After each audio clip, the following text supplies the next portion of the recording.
अपने नकारा गरीब पति से परेशान होकर उसी की बीवी ने उसे बेच दिया सिर्फ पैसों के लिए। पति 5 करोड़ में 90% छूट। क्यों एक औरत ने अपने ही पति का सौदा कर डाला, और कौन था वो रसूखदार खरीदार जो 50 करोड़ लेकर आया था? नीचे दिए गए लिंक से अभी डाउनलोड करें पॉकेट एफएम और सुनिए इस साल की सबसे धमाकेदार ब्लॉकबस्टर रॉयल वारिस अब हिंदी में। अवनी, क्या कर रही हो? अवनी, मैं मर जाऊंगा, क्या कर रही हो? तो मर जाओ, लेकिन गौतम अगर मेरी दादी के बर्थडे के लिए तो 5 लाख से कम का गिफ्ट लाए ना तो तुम्हारे छोटे छोटे टुकड़े करके ना गली के कुत्तों को खिला दूंगी।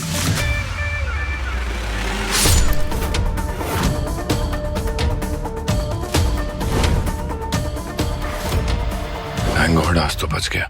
अवनी तुम फिक्र मत करो, मैं ऐसा तोहफा लेके आऊंगा कि दादी क्या तुम्हारे भी हो छुड़ जाएंगे। I promise।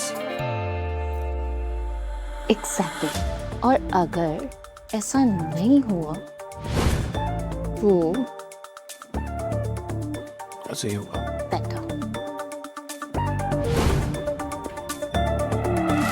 जोधपुर की crorepati business family Agarwal and sons की हेड गायत्री देवी का जन्मदिन मनाया जाने वाला था। शहर के बड़े बड़े रईस उस पार्टी में आने वाले थे, तो जायज है अवनी चाहती थी कि उनकी तरफ से उसकी दादी को दिया जाने वाला गिफ्ट बेशकीमती हो। लेकिन गायत्री देवी की पोती अवनी बहुत परेशान थी, क्योंकि उसके दादाजी ने उसकी शादी किसी अनजान वजह से इस बेहद गरीब लड़के गौतम से करवा दी थी। उसकी दादी वैसे ही उससे नीचा दिखाने का कोई मौका नहीं छोड़ती थी, इसलिए अवनी चाहती थी कि वो अपनी दादी सा को एक महंगा गिफ्ट दे ताकि सबके सामने उसका औहदा बना रहे।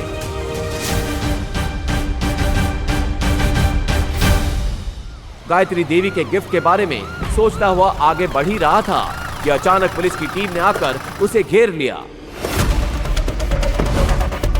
धर लिया रे इस चोर ने। चोर? मैंने किया? मैंने कुछ नहीं चुराया। अच्छा, यही है इंस्पेक्टर साहब जो शोरूम पे चक्कर लगा रहा था, इसीने चोरी की है।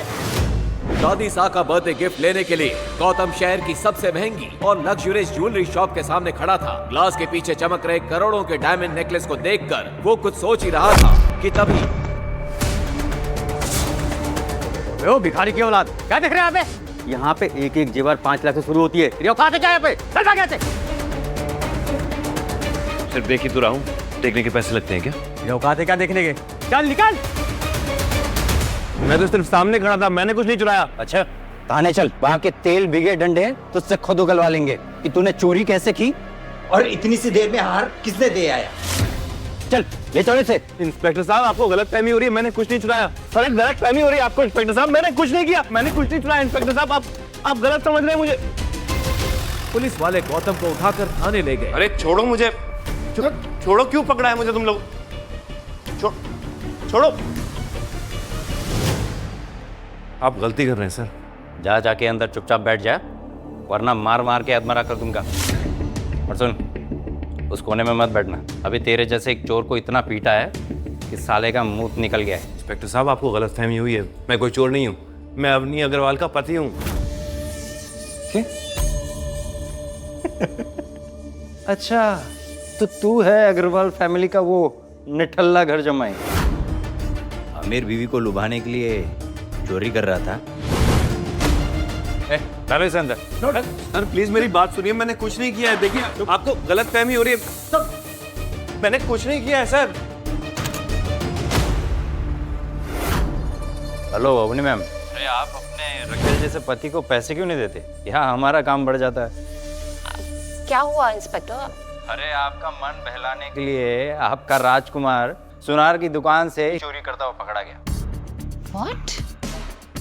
ये चोरी भी करने लगा। इंस्पेक्टर, आपको उसे मारना है, पीटना है, आपको जो करना है आप करिए, मैं उसे छुड़ाने नहीं वाली हूँ। पता नहीं दादाजी ने किस चोर को मेरे गले बांध दिया। गौतम को भी अब समझ नहीं आ रहा था कि वो इस लॉकअप से कैसे निकलेगा। उधर इंस्पेक्टर भी उसकी एक भी बात सुनने को तैयार नहीं था और उसी से ज्वेलरी शॉप में चोरी हुई डायमंड नेकलेस निकलवाने के जिद पे अड़ा था।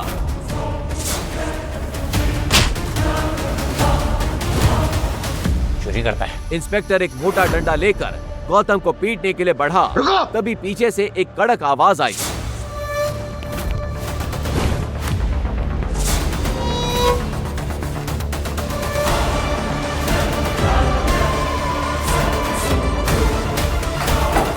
सर, तुम्हारी हिम्मत कैसे हुई?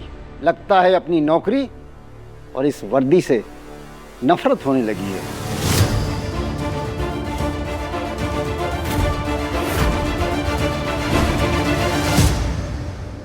हुकुम, आपको यहां जो परेशानी हुई उसके लिए मैं आपसे माफी मांगता हूं।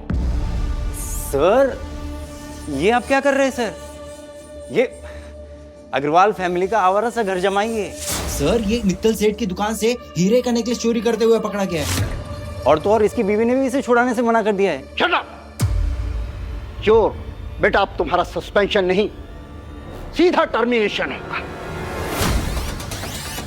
अरे जानते भी हो तुम ये किसको लेकर आए हो यहां पर? अरे अगर ये चाहें तो उस जैसे 10 ज्वेलरी शॉप खरीद कर मुझे वहां गार्ड बनाकर बिठा दें। फिर कमिश्नर ने अपने मोबाइल पर उस इंस्पेक्टर को कोई मैसेज दिखाया। वो देखते ही इंस्पेक्टर का चेहरा सफेद पड़ गया। सर, मुझसे भूल हो गई। अब मुझे प्लीज माफ कर दीजिए सर। रुको, मुझे क्षमा करें। आइए, मैं आपको अपनी गाड़ी से घर छोड़ देता हूं। ठीक है, मैं ये सब भूल जाऊंगा, लेकिन एक शर्त पे। हुकुम। आपको भी मेरा ये राज भूलना होगा। मेरे इस राज के बारे में कानो कान किसी को खबर नहीं होनी चाहिए, खासकर मेरी बीवी को। हुकुम। गौतम के इतना कहते ही पूरे पुलिस स्टेशन में हंगामा मच चुका था। लेकिन एक सवाल, क्या सच में गौतम कोई चोर था या इसके पीछे कोई गहरा राज छुपा था? और क्यों कमिश्नर ने उसे हुक्म कह के बुलाया? आगे एक ऐसा राज खुलेगा जो आपके होश उड़ा के रख देगा। गौतम जैसे ही थाने से बाहर निकला, एक लग्जरी कार आकर वहां रुकी। उसमें से एक बुजुर्ग शख्स उतरे और उन्होंने गौतम के हाथ में एक छोटा सा बॉक्स दिया।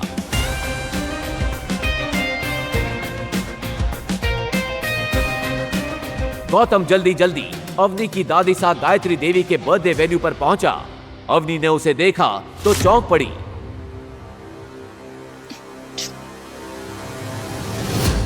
यहाँ कहाँ से आ गए? चोर कहीं के। किसने छुड़ाया तुम्हें थाने से? वहीं पड़े पड़े सड़ जाते ना तो अच्छा होता। मैंने कोई चोरी नहीं की अपनी। ज्वेलरी शॉप के सामने खड़ा था, पुलिस ने पकड़ लिया। बड़ी मुश्किल से अपनी बेगुनाही के सबूत देकर आया हूँ। ठीक है, ठीक है। कैसी सस्ती से गिफ्ट खाकर लेकर आए हो तुम? कितनी सस्ती पैकिंग है। छी। पैकिंग मैटर नहीं करती है, उसके अंदर गिफ्ट क्या है वो मैटर करता है ना। तुम देखोगी तो चौंक जाओगी। दादी का गिफ्ट है, तुम क्यों पूछ रही हो? उनको खोलने दो ना। Fine, whatever. लेकिन जब बाकी सब गिफ्ट दे रहे हो ना, तो तुम चुपके से अपना बॉक्स साइड में रख देना, ओके? पता नहीं दादाजी ने किस जान का बता लिया मुझसे। वो जैसे करोड़पति लड़की की शादी तुम जैसे गरीब के साथ करवा दी। ना पैसे है ना इज्जत। चले हम। खड़े क्यों जाओ? थैंक यू बेटा। और तभी उस पार्टी में 4 चांद लगाने आई अवनी की cousin Shanaya. Expensive black dress पहने, हाथ में गोल्डन गिफ्ट लिए। जैसे ही उसने एंट्री ली, पूरी पार्टी की नजर उसी पर टिक गई। सबके बीच से गुजरती हुई वो सीधा दादी सा की तरफ बढ़ गई। याद के लिए। अरे शनाया, तुमको क्या जरूरत थी गिफ्ट लाने की? दादी, क्या बात कर रहे हो? आपका बर्थडे और मैं खाली हाथ आ जाऊं? बिल्कुल भी नहीं। देखो देखो, इम्प्रेस हो जाओगे। ऐसी बात है, फिर तो देखना पड़ेगा।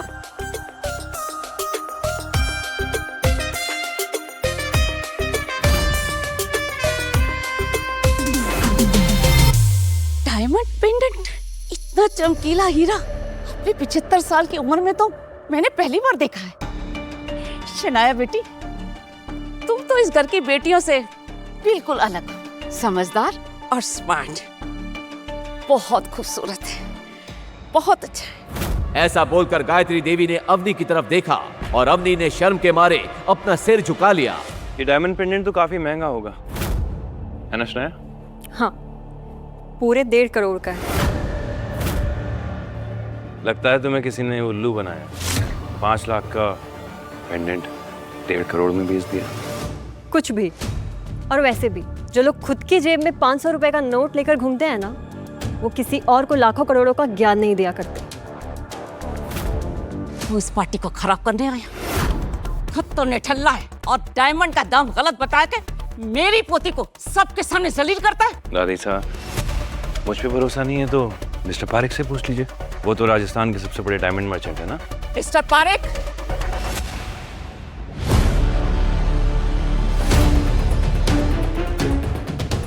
देखिए और दाम बताइए।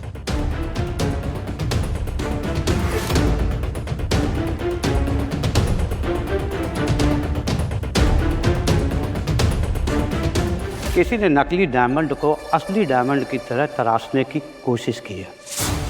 मेरी बरसों की पारखी नज़र धोखा नहीं खा सकती। किसी ने सनाया जी को ठग लिया है।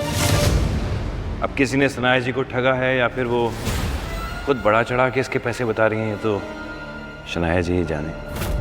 सनाया जी, अब आप बताएंगे कि मैं बताऊं? अरे मिस्टर पारेख, मैं ही बता देता हूँ।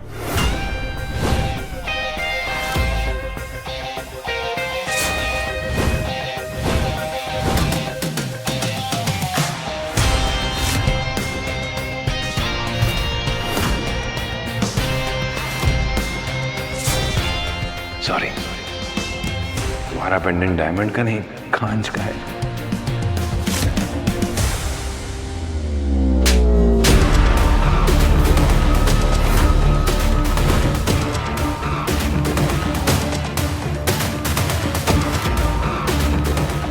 तेरी इतनी औकात कि मेरी पोती के लिए बोले?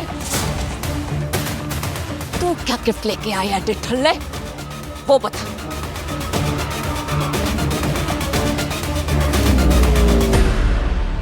ये भी 2 कौड़ी का होगा। मिस्टर पारेख, मौका लगे तो इस तोहफे को भी परख लीजिएगा। आज से, बल्कि अभी से, मैं इस अग्रवाल खानदान से सारे नाते तोड़ता हूं। दादी साहब, थप्पड़ नहीं मारना चाहिए था।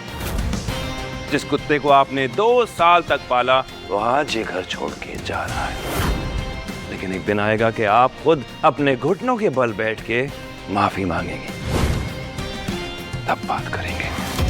अपने कहे इन शब्दों के गुरूर में गौतम पार्टी से चला गया। उसके इस तेवर से पार्टी में आए मेहमानों का मनोरंजन तो हुआ ही था, लगे हाथ अवनी की बेइज्जती भी हो गई थी। गौतम, लेकिन गायत्री देवी को पहली बार गौतम की बातों में एक रॉयल अंदाज दिखा था।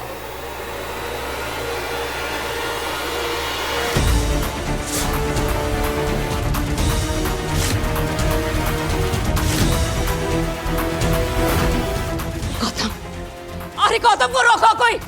गौतम को रोको कोई! अवनी के लिए दिल में प्यार था, इसलिए गौतम ने उसे माफ कर दिया, लेकिन बाकी परिवार और दादी सा के लिए उसके दिल में गुस्से की चिंगारी अभी भी जल रही थी। अगले ही दिन अपने जख्मों को मुस्कान के पीछे छुपाए और अपनी खटारा साइकिल उठाकर गौतम अवनी के दोस्तों को लेने एयरपोर्ट चला गया।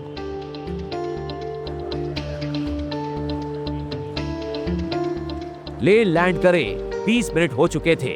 अवनी के 2 दोस्त एयरपोर्ट पर गौतम का वेट कर रहे थे। यार दिया, क्या हुआ तेरे उस फ्रेंड के पति का? देखना अभी तक आया नहीं। आई नो, आता ही होगा। यू नो मेरी फ्रेंड है ना अवनी, वो बहुत अमीर है। 12 to 15 तो उसके पास कार्स है। चूज ही नहीं कर पा रही होगी कि आज कौन सी लेके जाए। तभी वहाँ खुद अवनी कैब से आ पहुंची। Hi, how are you? Good, and I'm so sorry I'm late. Gautam, एक minute, I'll just call him. Hello Gautam, कहाँ हो तुम? तुम्हें यहाँ मुझसे पहले होना था ना? बस अपनी में आ ही गया।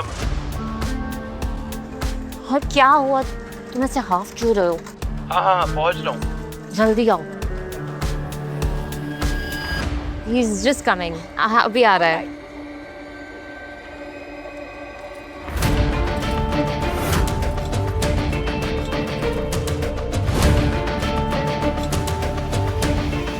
सॉरी, थोड़ा लेट हो गया। गौतम को देख रिया को तो यकीन ही नहीं हो रहा था कि कोई इंसान साइकिल पर किसी को लेने एयरपोर्ट कैसे आ सकता है, और अवनी तो शर्म से पानी पानी हो रही थी। छी अवनी, तेरा ये भिखारी पति अभी तक भिख मंगा है। हमें एयरपोर्ट पे लेने अपनी खटारा साइकिल पे आ गया। छी, ये अवनी का पति है। मुझे तो लगा कोई भिखारी है।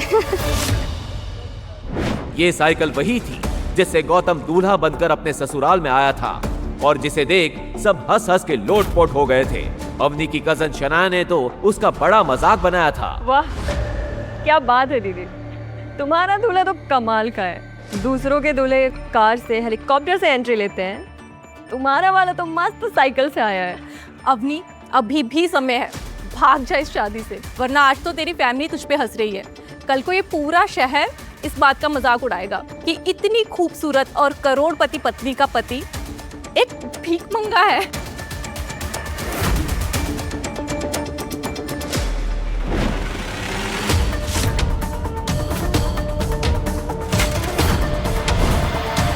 तुमने क्या कसम खा रखी है गौतम कि सबके सामने मेरी नाक कटाओगे? मेरी करोड़पति फ्रेंड्स को एयरपोर्ट पे लेने के लिए साइकिल से आए हो, तुम्हें शर्म नहीं आती? मैंने कहा था ना घर से गाड़ी लेकर आना तुम। अपनी जब मैं घर गया ना तो एक गाड़ी खड़ी थी और जब मैं चाबी लेने गया तो बड़े वाले नौकर ने बोला कि ये गाड़ी नहीं ले जा सकते, तो मैं क्या करता? God, I can't with you, Gautam. You know, तुम वो घंटा हो जिसे कोई भी बजा के चला जाता है। घंटा? घर के जमाई होने के बाद भी घर के नौकर तुम्हें डांट लगा के चले जाते हैं। You know why? क्योंकि तुम एक फटेहाल भिखारी हो। अरे गाड़ी नहीं थी तो कैब से आ जाते ना। पैसे नहीं थे मेरे पास, सिर्फ 75 रुपए थे। फिर मैंने सोचा मैं यहाँ आके तुमसे पैसे ले लूंगा। You know what? थोड़े पैसे मुझसे ले लो और जाके जहर लेकर आ जाओ। तुम जैसे भिखमंगे पति होने से बेटर है कि मैं मर जाऊं। You know what? अभी हम शहर के सबसे बड़े होटल उमेद भवन जा रहे हैं। तुम वो सामान गाड़ी में रखोगे और फिर अपनी साइकिल से पीछे पीछे आओगे और वहां रूम में सामान रखवाओगे। यही तुम्हारी सजा है। अवनी की सहेलियों की हंसी और तानों के बीच गौतम ने बिना कुछ कहे सारा सामान गाड़ी की डिक्की में रखा और चुपचाप सिर झुकाए अवनी के सामने जाकर रुक गया। और तुम अपनी एक खटारा साइकिल लेकर हमारे पीछे पीछे आओ।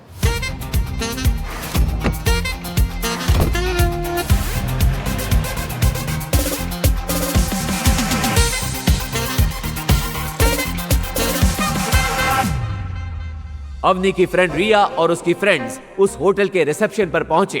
उसे देख होटल का मैनेजर पूरे अदब के साथ बोला, खम्बा खड़ी मैडम, बताइए मैं आपके लिए क्या सेवा कर सकता हूँ? मुझे आपके होटल में एक कमरा चाहिए आज के दिन। एक minute madam. I am sorry madam, दरअसल खुद सीएम साहब अपनी पार्टी के लोगों के साथ यहाँ पर रुके हुए हैं, तो हमारे पास कोई भी रूम खाली नहीं है। क्या? मैं आपको 10 गुना ज़्यादा पैसे देने के लिए रेडी हूँ। आप प्लीज़ एक कमरा अरेंज करके दीजिए। सिर्फ आज नहीं, अगले 3 दिनों तक हमारे पास कोई भी रूम खाली नहीं है, क्योंकि सीएम साहब अगले 3 दिनों तक यहाँ पर रुके हुए हैं। आप जानते हैं मैं कौन हूँ? देखिए आप कुछ भी करिए और मेरी फ्रेंड्स को एक कमरा अरेंज करके दीजिए please. I am sorry madam, जब तक सीएम साहब यहाँ पर रुके हुए हैं मैं आपको रूम अरेंज नहीं कर पाऊँगा, तो प्लीज़ आप किसी दूसरे होटल में मैनेज कर लीजिए। क्या याद दिया? तू तो बहुत बड़ी बड़ी बातें बोलती थी अवनी के बारे में कि इस शहर के सबसे बड़े खानदान से है, और ये क्या, एक रूम तक अरेंज नहीं कर पाई? हाँ यार अवनी, मुझे सच में लगा था तू है तो सब सही होगा, लेकिन ये क्या? I am sorry guys, trust me, अगर ये सीएम का इशू नहीं होता ना तो हम इसी होटल में रुकते।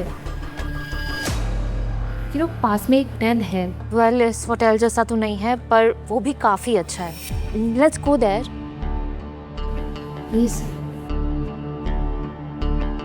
Let's go. वो कुछ कदम आगे चले ही थे कि गौतम वहां आ पहुंचा। सॉरी, ओ देर हो गई, सॉरी, बहुत लंबी चढ़ान आ गई थी। तुम लोग अभी तक चेक इन नहीं किया? क्या हुआ, सब ठीक तो है ना? सब ठीक कैसे होगा? मेरे दिन की शुरुआत तुम्हारी शक्ल देखकर जो होती है। जब से तुम आए हो ना कुछ सही नहीं है। आज तुम्हारी जगह इस मैनेजर से शादी कर ली होती तो आज कुछ जुगाड़ हो जाता। अरे सर आप यहाँ?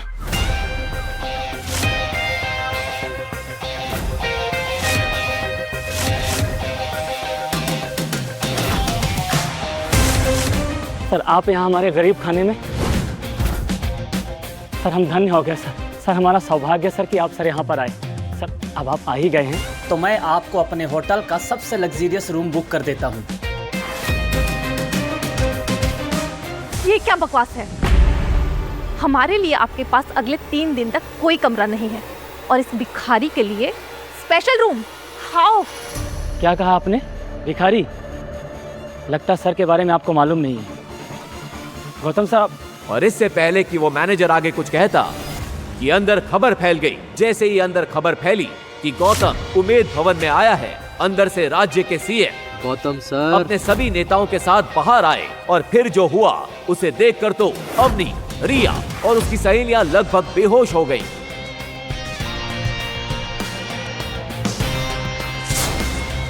गौतम सर कैसे हैं सर आप? सर तो आखिरकार आपसे मुलाकात हो गई। सब सच कह रहे थे। आज मेरा और मेरी पार्टी का लकी डे है सर। इलेक्शन आ रहे हैं सर, आपकी कृपा दृष्टि हम पर बनाए रखिएगा सर। पूरे राज्य में सब एक ही बात कहते हैं सर, जिसके सर पर गौतम जी का हाथ है उसी की सरकार, उसी का विकास है। बस गौतम सर आपसे सहयोग की आवश्यकता है। अपनी इतनी खातिरदारी देखकर जहां गौतम अनकंफर्टेबल फील कर रहा था, वहीं दूसरी ओर अवनी और उसके दोस्त हैरान थे कि गौतम के आगे राज्य का चीफ मिनिस्टर और शहर के सबसे बड़े 5 स्टार होटल का मैनेजर हाथ जोड़े खड़े थे। तभी गौतम ने आंखों ही आंखों में उन दोनों को कोई इशारा किया। इशारा पाते ही सीएम की टोली अपने रास्ते निकल गई। उनके जाते ही गौतम सबसे हिचकिचाते हुए बोला, क्या चल रहा है इस होटल में? पता नहीं लोग मुझे कौन सा गौतम समझ रहे हैं। तभी तो मैं ये सोचूं कि गौतम जैसे भिखमंगे के साथ सीएम सर हाथ क्यों मिला रहे थे। जमाई जी, जमाई जी, जमाई जी। और तभी वहां भागती हुई अवनी की दादी गायत्री आ पहुंची। उनके हाथ में अब तक गौतम का दिया हुआ गिफ्ट था। जमाई जी, हमें माफ कर दीजिए, हमसे बहुत बड़ी भूल हो गई। हमारे घर में हीरा था और हमने उसकी कदर नहीं की। जब तुम्हारा तोहफा देखा तब मुझे समझ में आया कि हम कितने बड़े बेवकूफ थे। तुम्हारा तोहफा करोड़ों रुपयों के हीरे जवाहरात से भी ऊपर है। हमसे बहुत बड़ी भूल हो गई, हमें माफ कर दो बेटी। जवाई जी हमें माफ कर दो।